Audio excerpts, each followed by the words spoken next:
हम कथा सुनाते राम सकल गुण धाम की। हम कथा सुनाते राम सकल गुण धाम की।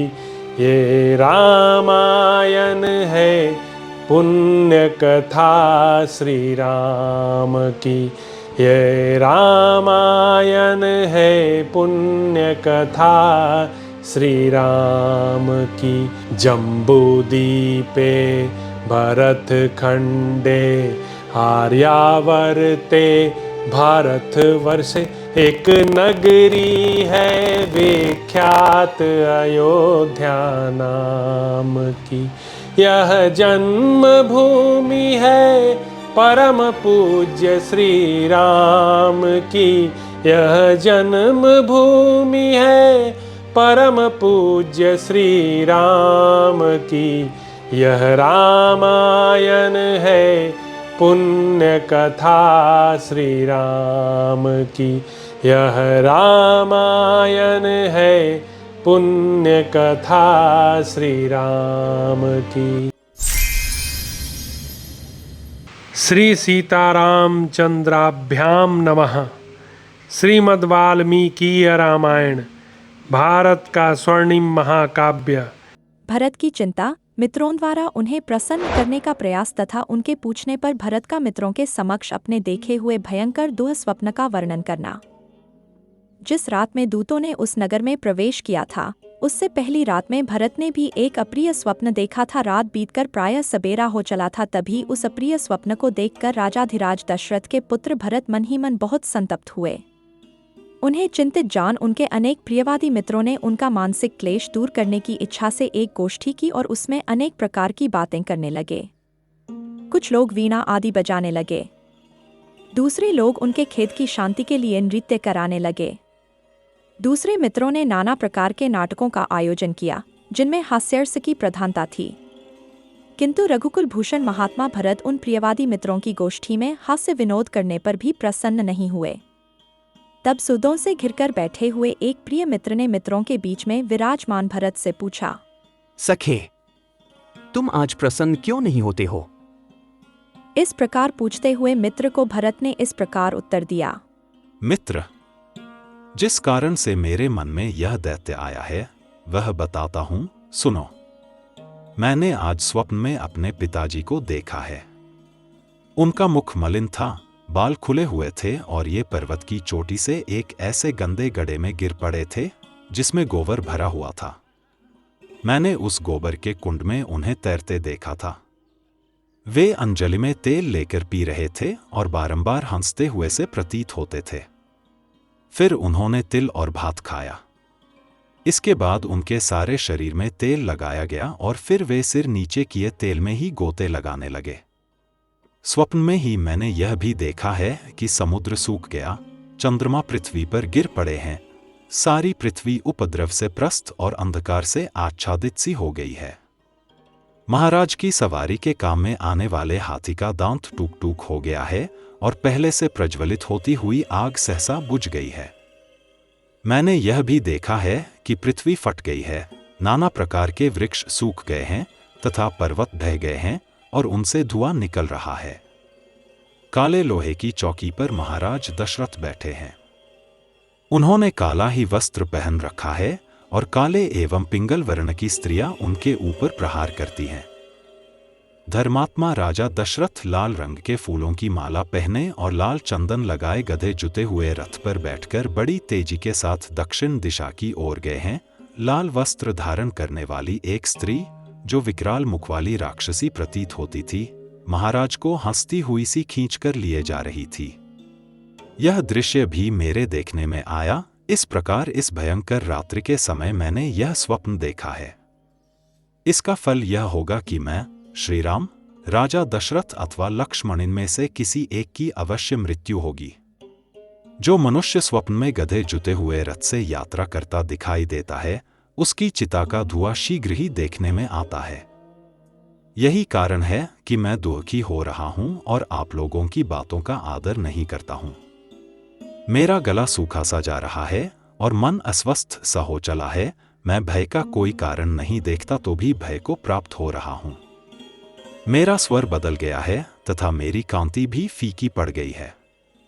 मैं अपने आप से घृणा सी करने लगा हूं, परंतु इसका कारण क्या है यह मेरी समझ में नहीं आता।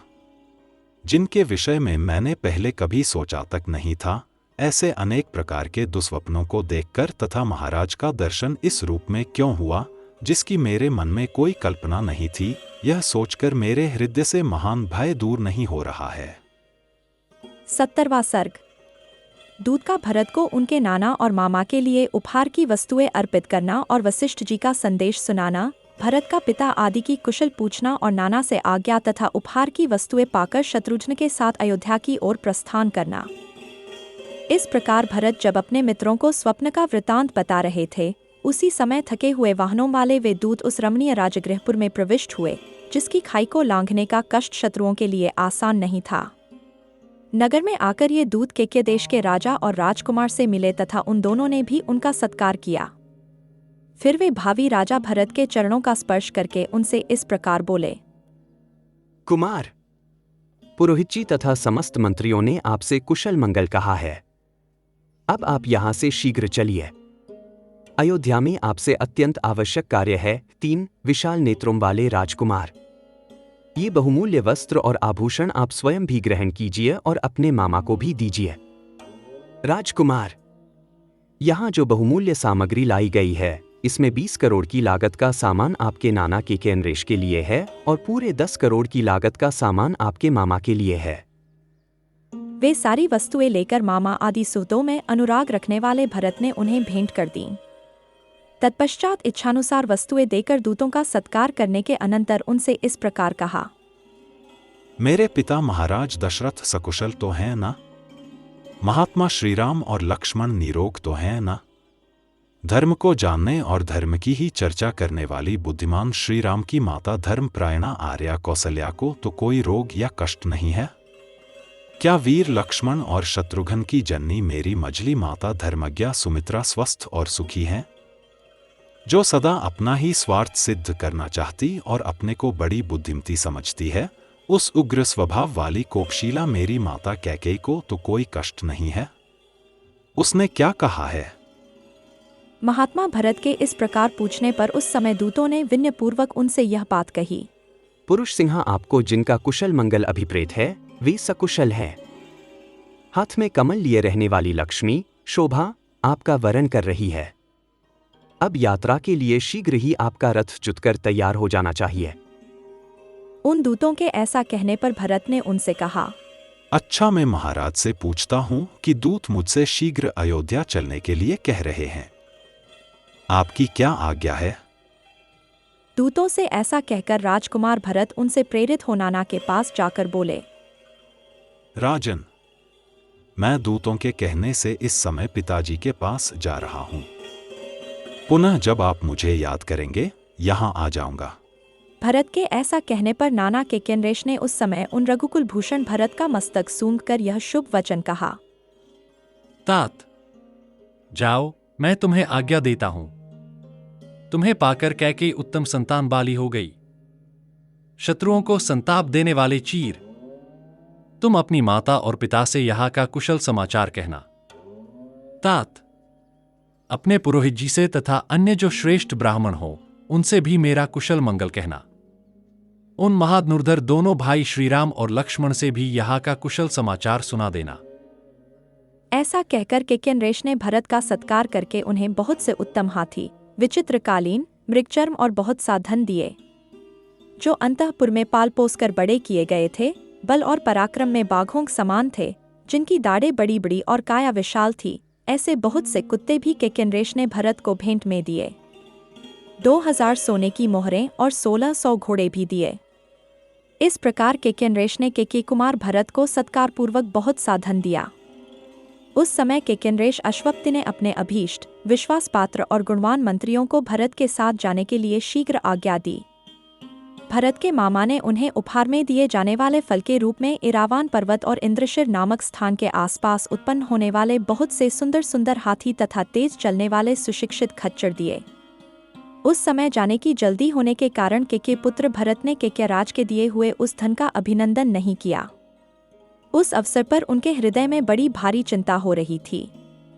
इसके दो कारण थे, एक तो दूत जहाज से चलने की जल्दी मचा रहे थे, दूसरे उन्हें दुःस्वप्न का दर्शन भी हुआ था। वे यात्रा की तैयारी के लिए पहले अपने आवास स्थान पर गए, फिर वहां से निकलकर मनुष्यों, हाथियों और घोड़ों से भरे हुए परम उत्तम राजमार्ग पर गए। उस समय भरत जी के पास बहुत बड़ी संपत्ति जुट गई थी। सड़क को पार करके श्रीमान भरत ने राजभवन के परम उत्तम अंतःपुर का दर्शन किया और उसमें वे बेरोकटोक घुस गए। यहाँ नाना, नानी, मामा युधाजित और मामी से विदा ले शत्रुघ्न सहित रथ पर सवार हो भरत ने यात्रा आरंभ की। गोलाकार पहिए वाले सीसे भी अधिक रथों में ऊंट, बैल, घोड़े और खच्चर जोतकर सेवकों ने जाते हुए भरत का अनुसरण किया। शत्रुहीन महामना भरत अपनी और मामा की सेना से सुरक्षित हो शत्रुघ्न को अपने साथ रथ पर लेकर नाना के अपने ही समान माननीय मंत्रियों के साथ मामा के घर से चले मानो कोई सिद्ध पुरुष इंद्रलोक से किसी अन्य स्थान के लिए प्रस्थित हुआ हो। इस प्रकार श्री वाल्मीकि निर्मित आर्ष रामायण आदि काव्य के अयोध्याकांड में 70वां सर्ग पूरा हुआ। हम कथा सुनाते राम सकल गुण धाम की, हम कथा सुनाते राम सकल गुण धाम की। ये रामायण है पुण्य कथा श्री राम की, ये रामायण है पुण्य कथा श्री राम की। जम्बूदीपे भरत खंडे आर्यावर्ते भारत वर्षे, एक नगरी है विख्यात अयोध्या नाम की। यह जन्म भूमि है परम पूज्य श्री राम की, यह जन्म भूमि है परम पूज्य श्री राम की। यह रामायण है पुण्य कथा श्री राम की, यह रामायण है पुण्य कथा श्री राम की।